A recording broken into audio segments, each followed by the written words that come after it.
நீங்க இன்றைக்கு யோகி ஆதித்யநாத் பிரதமர் ஆகலாம். யாரை பிரதமர் ஆக்குவார்கள்? பிரதமருக்கு 73 வயதை தொட்டுவிட்டார். RSS சித்தாந்தத்தின்படி 75 வயது தொட்டவர்களுக்கு எந்த விதமான பதவியும் கிடையாது. அவங்க ரிட்டையர்மெண்ட் தான். சோ அப்படி இருக்கும்போது இப்ப இவருக்கு 73 ஆக போகுது. அந்த கேப்ல யோகி ஆதித்யநாத் பிரதமரா வரணும்னு அவங்க ஆசைப்பட்டாங்க.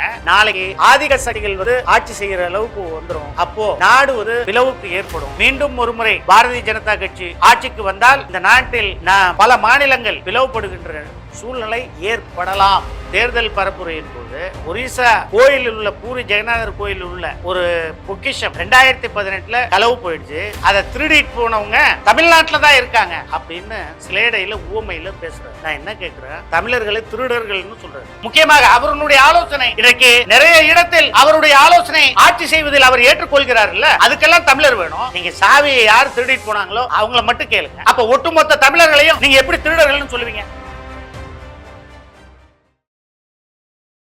வணக்கம், இது செய்தி மலரின் நேர்காணல் நிகழ்ச்சி. இன்றைய நிகழ்ச்சியில் கலந்து கொண்டு தன்னுடைய கருத்துக்களை தெரிவிப்பதற்காக தமிழ்நாடு காங்கிரஸ் கமிட்டியினுடைய தகவல் அறியும் உரிமை சட்டத்தின் மாநில தலைவர் கனகராஜ் அவர்களை சந்திக்க வைக்கிறோம். வணக்கம் சார். வணக்கம். ஜூன் 4ஆம் தேதி எல்லாருடைய கணிப்புகள் என்ன அப்படின்னு தெரிஞ்சிடும். உங்களுடைய கணிப்பு, நீங்க எத்தனை சீட் நீங்க எதிர்பார்க்கறீங்க? எங்களுடைய கணிப்பு India bloc as of now 300 தாண்டி ஆட்சி அமைக்கும். அருமை தலைவர் ராகுல் காந்தி அவர்கள் பிரதமராக பிரகாசமாக வாய்ப்பு உள்ளது. ஏன் மல்லிகார்ஜுன வேண்டாம்ன்றீங்களா? இல்லைங்க, மல்லிகார்ஜுன கார்கே வேணும்.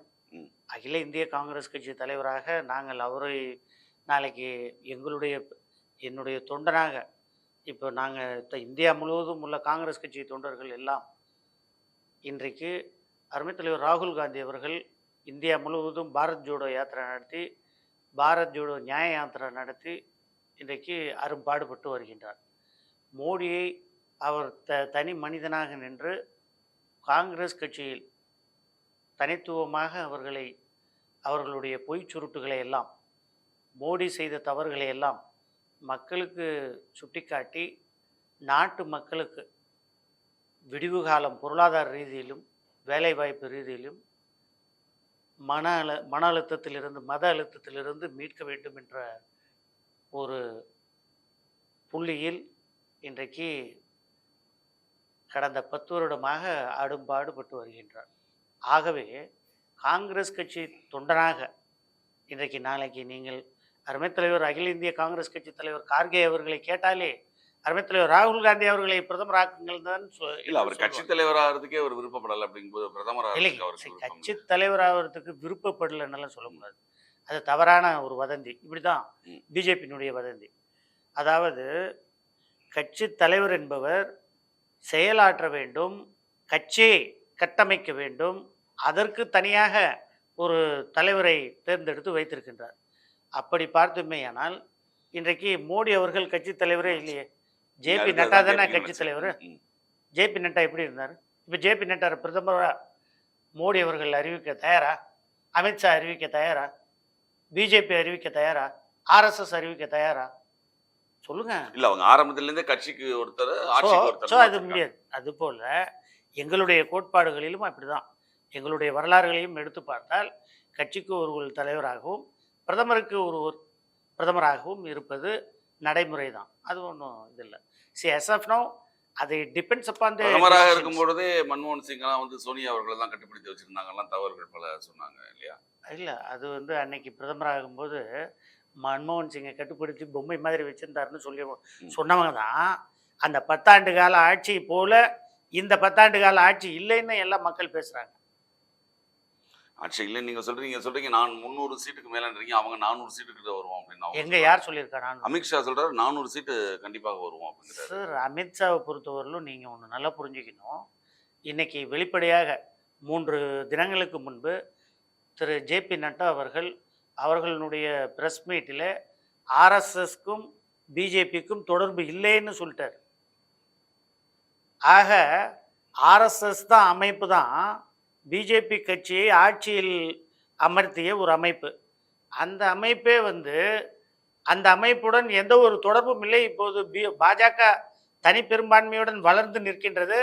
ஆகவே எங்களை வளர்த்த யாரும் தேவையில்லைன்னு ஒரு பெரிய உட்பூசல் எப்போ பாலராமர் சிலையை அயோத்தியில் வச்சாங்களோ அப்போ அந்த தினத்திலிருந்து அதற்கு முன்பு இருந்த ஆர்எஸ்எஸ்க்கும் பிஜேபிக்கும் கருத்து வேறுபாடுகள் நிறைய இருந்தது. அது வெளிவந்தது திரு ஜே.பி. நட்டா அவர்கள் போட்ட பதிவின் பிரஸ் மீட் மூலமாக பொதுமக்களுக்கு தெரிவித்திருக்கு. அதை தான் கெஜ்ரிவால் அவர்கள் வெளிப்படையாக கேட்டார். நீங்கள் இன்றைக்கு யோகி ஆதித்யநாத் பிரதமர் ஆகலாம், யாரை பிரதமராக்குவார்கள்? பிரதமருக்கு 73 வயதை தொட்டுவிட்டார். ஆர்எஸ்எஸ் சித்தாந்தத்தின்படி 75 வயது தொட்டவர்களுக்கு எந்த விதமான பதவியும் கிடையாது. அவங்க ரிட்டையர்மெண்ட் தான். ஸோ அப்படி இருக்கும்போது இப்போ இவருக்கு 73 ஆக போகுது. அந்த கேப்ல யோகி ஆதித்யநாத் பிரதமராக வரணும்னு அவங்க ஆசைப்பட்டாங்க. அதனால இவங்க ஆர்எஸ்எஸ் இப்போ ஒதுக்கி வச்சிருக்காங்க அப்படின்னு அவங்க சொல்றாங்க. அவங்களுக்குள்ள என்ன பிரச்சனை இருந்தாலும் இப்ப பிஜேபி ஆட்சிக்கு வரப்போகுதுன்ற மாதிரி ஒரு தகவல் தெரியும் இல்லையே. இப்போ நான் இதனாலே என்ன சொல்ல வரோம்னா, உத்தரப்பிரதேசத்துலேயும் சரி எல்லா இடங்கள்லையும் ஆர்எஸ்எஸ் தான் கேண்டிடேட்டு கொடுக்குறது வழக்கம். ஆனால் இந்த முறை பிஜேபி கேண்டிடேட்டை போட்டிருக்காங்க. அதே போல் போன தேர்தல்கள் பார்த்தோமேயானால் ஆர்எஸ்எஸ்னுடைய அவர்களுடைய சித்தாந்தத்தில் உள்ளவர்கள் தான், அந்த அமைப்பில் உள்ளவர்கள் தான் கட்சிக்காக பாடுபட்டவர்கள். வீடு வீடாக சென்று வாக்கு சேகரிப்பார்கள். அவர்கள்தான் வேட்பாளர்களையும் தேர்வு செய்வார்கள். இப்போ அந்த நடைமுறை இல்லையே, எல்லாமே பாஜக தானே பண்ணியிருக்கு. ஸோ அப்போது அவங்களுக்கு ஆணி வேராக இருக்கின்ற ஆர்எஸ்எஸ்னுடைய சப்போர்ட்டே இல்லைன்னா மக்கள் சப்போர்ட் எங்கேருந்து வரும்? மக்களினுடைய பிரச்சனை என்னவென்று தெரியும். இன்னைக்கு முக்கியமான இருக்கிற காரணமே இதுதான். இது இன்னும் மேலோங்குச்சுன்னா நாளைக்கு ஆதிக்க சக்திகள் ஆட்சி செய்கிற அளவுக்கு வந்துடும். அப்போது நாடு பிளவுக்கு ஏற்படும். மீண்டும் ஒரு முறை பாரதிய ஜனதா கட்சி ஆட்சிக்கு வந்தால் இந்த நாட்டில் பல மாநிலங்கள் பிளவுபடுகின்ற சூழ்நிலை ஏற்படலாம், கலவரங்கள் எழும். அதற்காகவே நாங்கள் கோயிலாக நினைப்பது இன்றைக்கு அரசியல் சாசன சட்டத்தை. அந்த சட்டம் இன்றைக்கு தனிப்பெரும் ஒரு தனிநபரிடம் போய் இன்றைக்கு ஜனநாயகத்தில் இருந்து சர்வதிகாரமாக இந்திய நாட்டை மாற்ற முயலுகின்றார் திரு மோடி அவர்கள். அவர்களிடமிருந்து நாட்டையும் அரசியல் சாசன சட்டத்தையும் இந்திய தேசத்தையும் இந்திய மக்களையும் பொருளாதார ரீதியிலும் வேலையின்மை ரீதியிலும் மற்றும் இங்கு இருக்கின்ற மகளிருக்கு ஒன்றுமே இல்லை, ஒரு வீராங்கனை கோல்டு மெடல் வாங்கின வீராங்கனை மிஸ்பிஹேவ் பண்ணாங்கன்னு சொல்லி ஒரு எம்பி மேலே கம்ப்ளைண்ட் கொடுத்து கிட்டத்தட்ட 6 மாதம் எந்தவித ஆக்ஷனும் எடுக்கல, ரியாக்ஷனும் கொடுக்கல மாண்புமிகு பாரத பிரதமர் அவர்கள். அதே போல விவசாயிகள் 6 மாதமாக போராடி கொண்டிருக்கின்றார்கள். அடிப்படை அந்த விலை வேண்டும் என்று அவர்களுடைய கரும்புக்கும் நெல்லுக்கும் அடிப்படை விலை வேண்டும், அந்த ஆதார விலை வேண்டும் என்று போராடுகின்றார்கள். அதற்கெல்லாம் கவலைப்படாமல் இன்றைக்கு அதானியை எப்படியாவது உலகத்தில் 2ஆம் பெருப்பணக்காரர் ஆக வேண்டும் என்ற நோக்கிலே விமானங்களிலிருந்து, ஹார்பரிலிருந்து, இன்றைக்கு துறைமுகங்களிலிருந்து, விமான நிலையங்களிலிருந்து, கோல் நிலக்கரியிலிருந்து, சோலார் தயாரிக்கின்ற நிலக்கரியிலிருந்து எங்கு போனாலும் எங்கு சென்றாலும் அதானியை அழைத்து கொண்டு இப்படிதான் நீங்க சொல்றீங்க. அதான் நீங்க சொல்றீங்க, பிரதமரே சொல்லிட்டாரு அதானிக்கும் ராகுல் காந்திக்கும் தொடர்பு இருக்கா, அதானியும் அம்பானிட்டையும் அதானிட்டையும் காங்கிரஸ் பணம் வாங்கிருச்சா அப்படின்னு கேட்கிறாரு. அப்போ நீங்க என்கொயரி வைங்க. ஏன் உங்ககிட்ட இடி இருக்குல்ல, உங்ககிட்ட இடி வச்சிருக்கீங்களா, இன்கம் டாக்ஸ் வச்சிருக்கீங்களா, சிபிஐ வச்சிருக்கீங்களா? ஏன் அதை பத்தி பேச மாட்டேன்? ஏன் நீங்க என்கொயரி இப்ப லாரியா பணம் அனுப்புனாருன்னு ஒரு மாண்புமிகு பிரதமர் பேசுறாரு. தேர்தலில் நீங்க அவர் பேசுற பரப்புரைகள்ல தேர்தல் விதிமுறைக்கு எதிரானது பல விஷயங்கள் அவர் சொல்லியிருக்காரு. ஒரு முஸ்லீம் நாளைக்கு 2 மாடு வச்சிருந்தா, எரும மாடு 2 இருந்தா வளர்த்துனீங்கன்னா ஒரு மாடை கலவிட்டு போயிடுவாருங்க. ஜிகாதி இனத்துக்கு துணை போகுது காங்கிரஸ். அப்படியெல்லாம் மன்மோகன் சிங் தான் சொன்னாரு. மன்மோகன் சிங் அப்படி எங்கேயுமே சொல்ல. அதாவது சொத்து நாங்கள் அவர்களுக்கு இப்ப சொத்துரிமை எல்லாம் தருவோம், அப்படி எல்லாருடைய சொத்துரிமையும் எடுத்து இஸ்லாமியர் தருவோம் மன்மோகன் சொன்னாருன்னு சொல்லி ஒரு மேற்கோள் காட்டி சொல்றாரு. இல்லைங்க, அது தவறான. ஏன்னா மேற்கோள் காட்டுறதுக்கு இவருக்கு இவர் மேற்கோள் காட்டுறது தான் இப்ப எல்லாருமே சொல்லிட்டு இருக்கோமே. இன்றைக்கு தமிழ்நாட்டில் எப்போது வந்தாலும் தமிழக மொழிதான் முதன்மொழி, உலகத்தில் முதன்மொழின்னு நமது பாரத பிரதமர் திருக்குறள்லாம் படிப்பார், எல்லா இடத்துலையும் பேசுவார், பெருமையாக இருந்தது.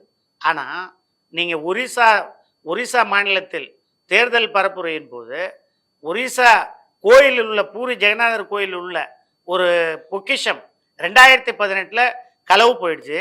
அதை திருடிட்டு போனவங்க தமிழ்நாட்டில் தான் இருக்காங்க அப்படின்னு சிலேடையில் ஊமையில் பேசுகிறார்.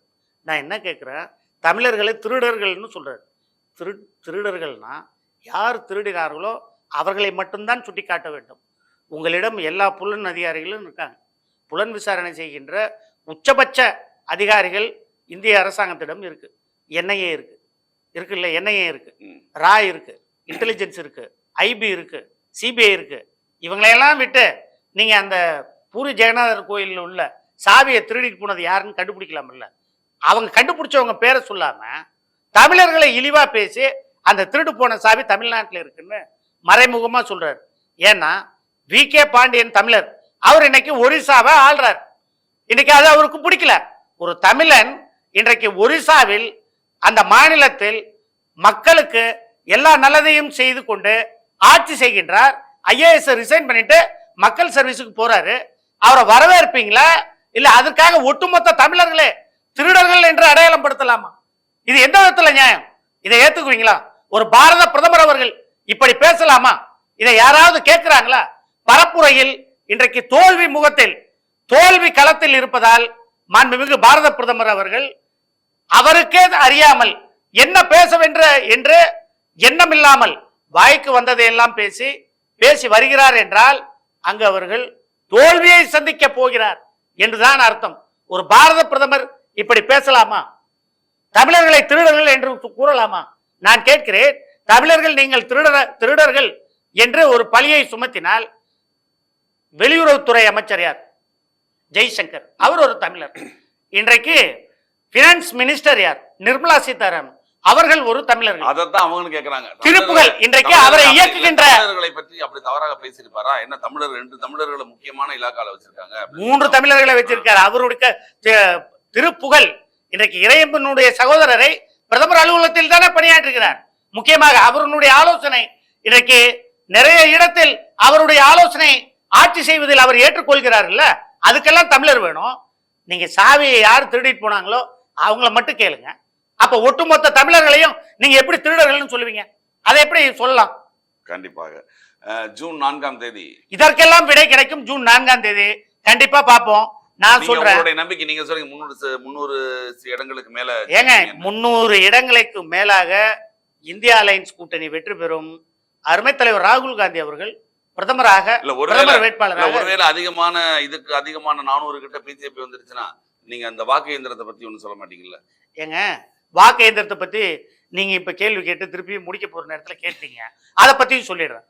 வாக்கு இயந்திரத்துல உச்ச நீதிமன்றம் என்ன சொல்லியிருக்குன்னா, 17C ரெசிப்ட்னு ஒன்று இருக்கு.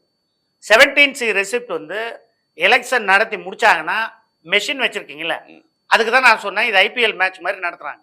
மெஷின் இருக்கு, உங்களுக்கு உடனே பட்டன் தட்டினா எத்தனை ஓட்டு பிஜேபிக்கு எத்தனை ஓட்டு காங்கிரஸுக்குன்னு தெரிஞ்சிட போகுது. நீங்க எத்தனை ஓட்டு வாங்கியிருக்காங்கன்னா அந்த புள்ளி விவரங்கள் வந்து அப்பப்போ அந்தந்த பூத் ஏஜென்ட் கிட்ட அதை கொடுக்க மாட்டோம்னு சொல்லி ஒப்பிட்டு பார்த்து காலதாமதமாகும் அப்படின்றாங்க. ஏன் காலதாமதமாகுது? நான் என்ன கேட்கிறேன், இதற்காக காலதாமதாவது? நீங்க தேர்தல் அதிகாரிகளை இப்ப மேல நம்பிக்கை இழந்ததற்கு காரணம், ஆனஸ்ட் தேர்தல் தலைமை ஆணையராக பதவி ஏற்றுக்கொண்ட அருண் கோயல் அவர்கள் அவர் வந்து ராஜினாமா செய்தார். ஏன் ராஜினாமா செய்தார்? அவர் தானே அருண் கோயல் அவர்கள் ராஜினாமா செய்தார். எதற்காக ராஜினாமா செய்தார்? அவர் என்ன எதனால ராஜினாமா செஞ்சார்னா, உத்தவ் தாக்கரே அவர்கள் சிவசேனா கட்சியினுடைய சின்னத்தை நீங்கள் சிண்டே அணிக்கு கொடுக்க வேண்டும் என்று நிர்பந்தப்படுத்தினார்கள். கொடுக்க முடியாது என்று ராஜினாமா செய்துவிட்டு போய்விட்டார். அதே போல தேர்தல் அதிகாரிகள் நியமனத்தில், ஆணையர்கள் நியமனத்தில் உச்சநீதிமன்ற தலைமை நீதிபதி அவர்கள் ஒரு உறுப்பினராக இருக்க வேண்டும். அதை எடுத்துவிட்டு அந்த உறுப்பினர் பதவியை எடுத்துவிட்டு 2 கேபினெட் அமைச்சரை வைத்து எதிர்கட்சி தலைவர், ஒரே ஒரு எதிர்கட்சி தலைவர் மட்டும்தான், அதுல 3 பேர் இருக்கணும். ஏற்கனவே நான் உங்களுக்கு சொன்னேன், எதிர்கட்சி தலைவர், தலைமை நீதிபதி, மாண்புமிகு பாரத பிரதமர், இவங்க 3 பேரும் தான் ஒரு தேர்தல் ஆணையரை தேர்ந்தெடுக்க முடியும். அதைய உடைச்சு ஒரு அமெண்ட்மெண்ட் கொண்டு வந்து கேபினெட்ல அவங்க இப்ப என்ன பண்ணிட்டாங்கன்னா, உச்சநீதிமன்ற தலைமை நீதிபதி உறுப்பினர் பதவியை எடுத்துட்டு இருக்கிற எதிர்கட்சி அவங்க கேபினெட் மினிஸ்டர்ல இன்னொரு மினிஸ்டரை போட்டு 2:1, அதாவது 3 பேர்ல 2 பேர் அரசாங்கமே நிர்ணயிச்சுக்கலான்னு அமையன் போட்டு கொண்டு வந்துட்டாங்க. இப்ப அவங்க கொண்டு வந்துட்டு உச்சநீதிமன்றம் கேட்கின்ற எலக்ட்ரல் பாண்டுல டீடைல்ஸ் வந்து கேட்டாங்க. ஆல்ரெடி இப்ப யார் யார் டோனர்ஸோ அல்ல எலக்ட்ரல் பாண்ட்ல ரெடியா இருக்கு, பேங்க்ல ரெடியா இருக்கு. அதை வந்து நாங்க வெளியிட முடியாதுன்னு எலெக்ஷன் கமிஷன் ஆஃப் இந்தியா வந்து உச்சநீதிமன்றத்தில் சொன்னது. உடனே சுப்ரீம் கோர்ட் சொன்னது, ஒரு பட்டன் மெஷின் தான், நீங்க உடனே அதை அறிவிக்கணும். அதே போலதான் இந்த 17C வெரிஃபை பண்றதுக்கு அது எத்தனை ஓட்டு யார் யாருக்கு விழுந்திருக்குன்னு கிராஸ் செக் பண்றதுக்கு இந்த 17C தான். அதுல எல்லாமே இருக்கு. எல்லா அந்த ரூல்ஸ்ல அந்த 17C ஃபார்ம்ல எல்லா இதுவும் இருக்கு, டீடைல்ஸ். அந்த டீடைல்ஸை வெளியே சொல்றதுக்கு என்ன பிரச்சனை? அதனால இவங்களுக்கு என்ன ப்ராப்ளம் வரப்போகுது? அப்போ இவன் தேர்தல் ஆணையத்தின் மீது அவநம்பிக்கை ஏற்பட சாமானியனுக்கு நம்பிக்கை வரதானே செய்யும். இப்ப நீங்க இத்தனை பிரச்சனைகளையும் தாண்டி நீங்க 300 இடங்களை ஜெயிப்போம்னு சொல்றீங்க. ஜூன் 4ஆம் தேதி அதுக்கான விடை நமக்கு தெரியும். ஜூன் 4ஆம் தேதி நான் மீண்டும் சந்தித்து உங்களுடைய கணிப்பை பற்றி கண்டிப்பாக அருமை தலைவர் ராகுல் காந்தி அவர்கள் பிரதமராக போறார். அப்போ நான் இதே இடத்துல திருப்பி மீண்டும் ஒரு முறை இந்திய தேசிய காங்கிரஸ் கட்சி இந்தியா கூட்டணி ஆட்சி அமைத்து உங்களை சந்திக்கின்றேன். மிக்க நன்றி. நிகழ்ச்சியில் கலந்து கொண்ட தங்கள் கருத்துக்களை